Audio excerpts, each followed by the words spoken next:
नमस्कार और the deep dive में आपका स्वागत है। आज हमारे पास जो कहानी है वो वाकई में हैरान कर देने वाली है। ये श्री चैतन्य महाप्रभु के जीवन से जुड़ी एक ऐसी घटना है जो सुनने में किसी फिल्मी सीन जैसी लगती है। एक आध्यात्मिक गुरु और वो आधी रात को समंदर में कूद जाते हैं। हम्म। तो इसका प्रसंग ये है कि श्री चैतन्य जगन्नाथपुरी में हैं और कृष्ण से विरह की एक ऐसी तीव्र अवस्था में है जिसकी हम शायद कल्पना भी नहीं कर सकते। बिल्कुल। और हमारे पास जो स्रोत हैं वो उस एक खास रात की कहानी बताते हैं जब सब कुछ एक तरह से अपनी हदें पार कर गया। तो आज हम इसी घटना की परतों को खोलेंगे। हाँ, ये समझना जरूरी कि उस रात असल में हुआ क्या था। बिल्कुल, वो किस मानसिक स्थिति में थे और कैसे एक एक मछुआरे की डरावनी कहानी इस पूरे रहस्य को सुलझाने की चाबी बन गई। और देखिए, इस कहानी को समझने के लिए एक शब्द को पकड़ना बहुत जरूरी है, दिव्योन्माद। दिव्योन्माद। पर अपने शरीर पर या तक कि बाहरी दुनिया की सच्चाई पर भी कोई कंट्रोल नहीं रहता। अच्छा। इसे ऐसे समझिए जैसे किसी इलेक्ट्रिकल सर्किट में जरूरत से ज्यादा करंट दौड़ जाए और वो सिस्टम को ही उड़ा दे। वाह। ये प्रेम इतना तीव्र है कि कहानी के अनुसार ये शरीर में ऐसे बदलाव ला सकता है जो सुनने में अविश्वसनीय लगते हैं। जैसे हड्डियों का अपने जोड़ों से अलग हो जाना। क्या हड्डियों का अलग हो जाना? ये तो बहुत ही अजीब बात है। बिल्कुल, और यही इस कहानी को इतना असाधारण बनाता है। और एक दिलचस्प बात और है, विवरण में कहा गया है कि स्वयं कृष्ण भी अपने भक्तों के प्रेम की इस गहराई को पूरी तरह नहीं समझ पाते और इसे अनुभव करने के लिए ही वे भक्त के रूप में श्री चैतन्य बनकर अवतरित हुए। अच्छा, तो ये सिर्फ एक भक्त की कहानी नहीं है। नहीं, ये उस प्रेम की चरम सीमा को समझने की कोशिश है। ठीक है, तो चलिए उस रात के मंजर में चलते हैं। तो शरद ऋतु की पूर्णिमा की रात है। चांदनी एकदम चटक है और हर चीज दूधिया रोशनी में नहाई हुई है। श्री चैतन्य अपने कुछ करीबी भक्तों के साथ बगीचों में घूम रहे हैं और माहौल कृष्ण की रास लीला के गीतों और श्लोकों से गूंज रहा है। और वो प्रेम के कैसे तूफान में है कि कभी गाने लगते हैं, कभी नाचते हैं। हाँ, कभी अचानक जमीन पर गिरकर लौटने लगते हैं और कभी-कभी तो पूरी तरह बेहोश हो जाते हैं। और ये समझना जरूरी है कि ये कोई दिखावा या नाटक नहीं था। नहीं। विवरण के अनुसार वे असल में कृष्ण के रास नृत्य की नकल कर रहे थे। उनकी हर हरकत, हर भाव उनके अंदर जल रही कृष्ण से विरह की आग का एक बाहरी विस्फोट था। इस कहानी में एक जगह तो यहाँ तक कहा गया है कि उनके शरीर में जो बदलाव हो रहे थे उनका वर्णन करना लगभग नामुमकिन है। शब्दों में बयान नहीं किया जा सकता। उनकी हालत शब्दों से परे थी। और फिर आता है वो पल जिसने सब कुछ बदल दिया। जब कृष्ण की यमुना में जल क्रीड़ा से जुड़ा एक श्लोक पढ़ा जाता है तो आई तोता मंदिर के पास घूम रहे श्री चैतन्य की नजर अचानक चांदनी में चमकते समंदर पर पड़ती है और उन्हें एक भ्रम हो जाता है। हाँ, समंदर की वो ऊंची चमचमाती लहरें उन्हें यमुना नदी दिखाई देती हैं और इससे पहले कि कोई कुछ सोच पाता, कोई उन्हें रोक पाता, वो दौड़ पड़ते हैं। वो उस दिशा में बेतहाशा दौड़ते हैं। किसी को उन्हें ठीक से देखने तक का मौका नहीं मिला। वो बस एक परछाई की तरह दौड़े और पानी में कूद गए और कूदते ही वो बेहोश हो गए। हाँ, और लहरें उन्हें एक सूखी लकड़ी के टुकड़े की तरह बहाकर कहीं दूर ले गई। सोचकर ही डर लगता है उनके भक्तों का उनका क्या हुआ होगा। वहीं से तो कहानी का दूसरा हिस्सा शुरू होता है। स्वरूप दामोदर और बाकी भक्त अचानक देखते हैं कि श्री चैतन्य उनके बीच नहीं है। वो गायब हो गए हैं। पहले तो उन्हें लगा कि शायद वो पास के किसी बगीचे में बेहोश पड़े होंगे, लेकिन जब वो नहीं मिले तो घबराहट शुरू हो गई। और फिर उन्होंने खोजना शुरू किया हर जगह, जगन्नाथ मंदिर, गुंडीचा मंदिर, नरेंद्र सरोवर, चटक पर्वत, पूरी रात बीत गई। हाँ, पूरी रात। हाँ। यहाँ कहानी में एक बहुत ही मानवीय पहलू सामने आता है। स्रोत में एक पंक्ति है, एक रिश्तेदार या करीबी दोस्त हमेशा अपने प्रिय के लिए किसी अनहोनी के डर से आशंकित रहता है। ये दिखाता है कि उनका रिश्ता सिर्फ गुरु और शिष्य का नहीं था, वो उन्हें अपने परिवार का हिस्सा, अपने जीवन का केंद्र मानते थे। तो उनका इस तरह गायब हो जाना उनके लिए अपनी दुनिया लूट जाने जैसा था। बिल्कुल। पूरी रात बीत गई। सोचिए उन भक्तों के बारे में, उनके गुरु, उनके भगवान अचानक गायब हो गए हैं। हर पल एक डर के साथ बीत रहा होगा कि कहीं कुछ अनहोनी ना हो गई हो। निराशा इतनी बढ़ गई होगी कि शायद उन्होंने सबसे बुरे के लिए खुद को तैयार करना शुरू कर दिया हो। और सुबह हो चुकी है। वो हताश होकर समंदर के किनारे खोज रहे हैं और तभी उन्हें एक आदमी अपनी तरफ आता हुआ दिखता है। एक मछुआरा। हाँ, एक मछुआरा जिसके कंधे पर उसका जाल है, लेकिन उसकी चाल ढाल बहुत अजीब थी। वो हंस रहा था, फिर अचानक रोने लगता था, फिर नाचने लगता था और जोर जोर से हरी हरी चिल्ला रहा था। और यह हैरानी जायज है क्योंकि भक्तों के लिए ये एक पहेली है। उन्हें क्या पता है कि ये अजीब दिखने वाला मछुआरा ही उनकी खोज का जवाब है। हाँ, उसकी ये हालत, ये जो वो पागलों जैसी हरकतें कर रहा है, असल में श्री चैतन्य के संपर्क में आने का नतीजा है, लेकिन वो खुद इस बात से अनजान है। ये एक कमाल का मोड़ है। तो स्वरूप दामोदर उससे पूछते हैं कि भाई तुम ऐसे पागलों की तरह क्यों बर्ताव कर रहे हो? क्या तुमने यहाँ किसी को देखा है? और मछुआरा जो कहानी सुनाता है वो इस घटना को और भी रहस्यमयी बना देती है। अल बाहर आया तो उसमें मछली नहीं, एक लाश थी। एक लाश? वो कहता है मैं तो डर गया, और जैसे ही मैंने जाल से उसे छुड़ाने के लिए उस शरीर को छुआ, एक भूत मेरे दिल में घुस गया। एक भूत? अच्छा। और इसके बाद मछुआरा जो बताता है, सच कहूं तो वो सुनने में ही डरावना है। उसने जिस लाश का जिक्र किया वो किसी आम इंसान की लगी नहीं रही थी। क्या वर्णन करता है वो? वो कहता है कि शरीर बहुत लंबा था, करीब 5 से 7 हाथ।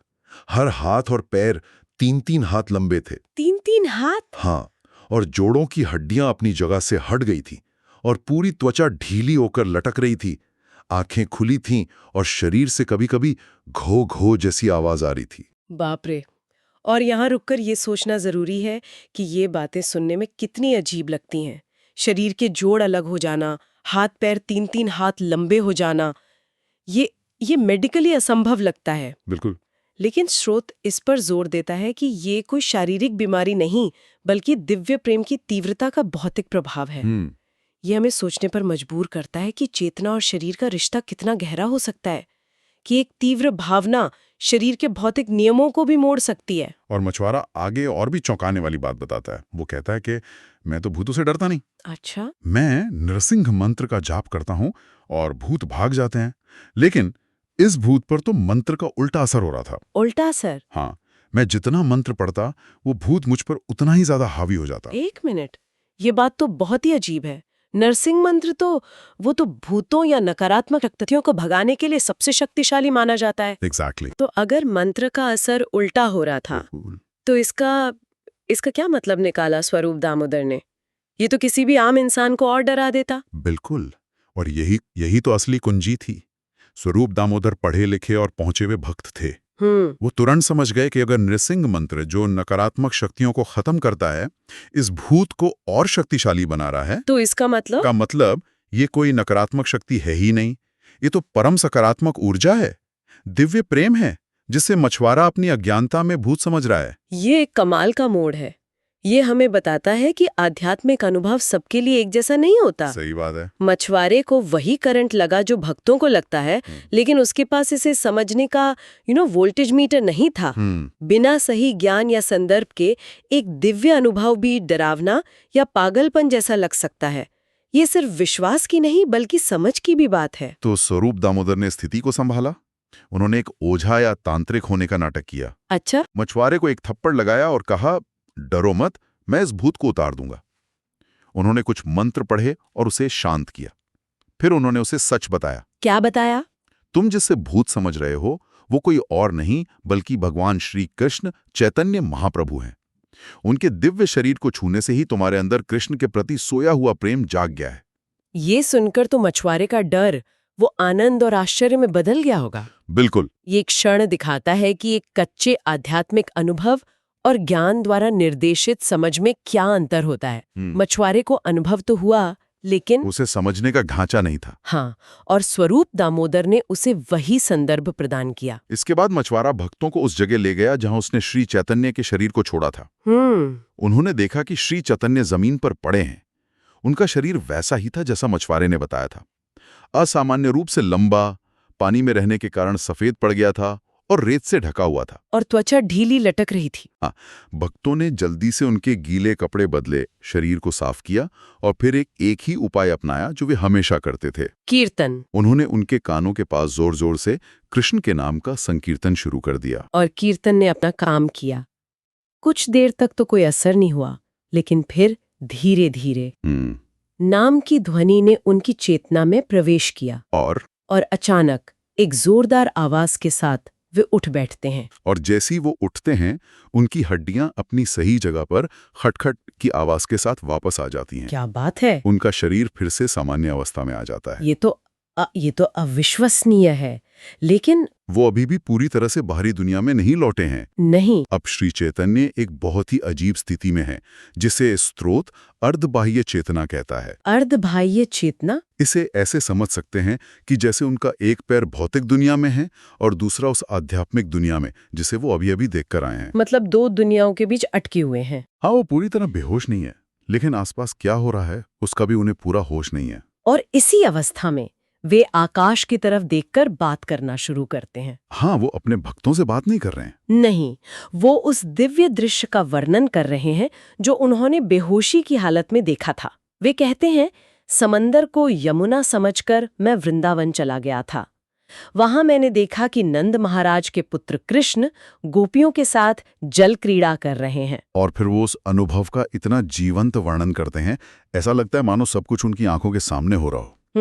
वो बताते हैं कि कैसे कृष्ण, जो काले बादल की तरह थे, और गोपियां, जो बिजली की लकीरों जैसी थीं, एक दूसरे पर पानी फेंक रहे थे। वो बहुत सुंदर रूपकों का इस्तेमाल करते हैं, जैसे गोपियों के स्तनों को चक्रवाक पक्षियों की जोड़ी बताना, और कृष्ण के हाथों को नीले कमल। हाँ। इतना ही नहीं, वो जल क्रीड़ा के बाद जंगल में हुई एक पिकनिक का भी वर्णन करते हैं। अच्छा। जिसमें नारियल, आम, कटहल जैसे फलों और राधा रानी के हाथों से बनी तरह तरह की मिठाइयों का जिक्र है। हर चीज का इतना बारीक और संवेदी विवरण है कि सुनने वाले को भी लगे कि वो वही मौजूद है। और यही दिखाता है जब उनका भौतिक शरीर समंदर में बेहोश पड़ा था, एक लाश की तरह, तब उनकी चेतना पूरी तरह से उन दिव्य लीलाओं में डूबी हुई थी जिनके लिए वे हमेशा तरसते थे। सही बात है। फलों, फूलों और मिठाइयों का इतना विस्तृत वर्णन ये बताता है कि उनके लिए वो आंतरिक अनुभव बाहरी दुनिया के किसी भी अनुभव से ज्यादा ठोस और ज्यादा वास्तविक था। उनकी चेतना एक अलग ही आयाम में यात्रा कर रही थी। बिल्कुल। और फिर वे अपनी बात एक ऐसी पंक्ति के साथ खत्म करते हैं जो उनकी मानसिक स्थिति को बहुत शक्तिशाली ढंग से सामने रखती है। कौन सी? वे अपने भक्तों की तरफ मुड़कर कहते हैं, तुम सबने इतना शोर मचाकर मुझे यहाँ वापस क्यों ला दिया? तुमने मेरा इतना सुखद सपना तोड़ दिया। अरे! तब स्वरूप दामोदर धीरे से उन्हें समझाते हैं कि वे कोई सपना नहीं देख रहे थे, बल्कि वे समंदर में गिर गए थे और उन्हें अभी अभी बाहर निकाला गया है। तो ये थी श्री चैतन्य महाप्रभु की कहानी। एक आध्यात्मिक गुरु जो दिव्य प्रेम की चरम अवस्था में समंदर को पवित्र नदी समझकर उसमें कूद गए। घंटों तक बेहोश रहे। एक मछुआरे ने उन्हें पाया जो उन्हें भूत समझ बैठा, और अंत में कृष्ण के नाम के कीर्तन से उन्हें होश में लाया गया। जिसके बाद उन्होंने अपनी उस अद्भुत आंतरिक यात्रा का वर्णन किया जो उन्होंने उस दौरान अनुभव की थी। ये कहानी भक्ति की उस अपार शक्ति को दर्शाती है जो सामान्य भौतिक और मानसिक हकीकतों को पूरी तरह से तोड़ सकती है। शरीर में हुए वो अविश्वसनीय परिवर्तन, मछुआरे की प्रतिक्रिया और उनकी आंतरिक दृष्टि की जीवंतता, ये सभी एक ऐसे अनुभव की तरफ इशारा करते हैं जो हमारे रोजमर्रा के तर्क और विज्ञान से बहुत परे हैं। ये चेतना की एक ऐसी खिड़की है जहां आध्यात्मिक दुनिया भौतिक दुनिया से ज्यादा वास्तविक और ज्यादा मजबूत हो जाती है। और ये हमारे श्रोताओं के लिए एक दिलचस्प सवाल छोड़ जाता है। श्रोत इस पूरे अनुभव को एक सपना और एक नाटकीय प्रदर्शन भी कहता है। तो सवाल ये उठता है कि जब कोई आंतरिक अनुभव इतना शक्तिशाली हो कि वो आपके भौतिक शरीर को बदल दे, आपकी बाहरी हकीकत पर हावी हो जाए, तो फिर दृष्टि और वास्तविकता के बीच की वो महीन रेखा कहाँ होती है? ये सोचने वाली बात है। चेतना का किसी एक विचार में इतना पूरी तरह से डूब जाने का आखिर मतलब क्या है कि बाहरी दुनिया का अस्तित्व ही लगभग मिट जाए?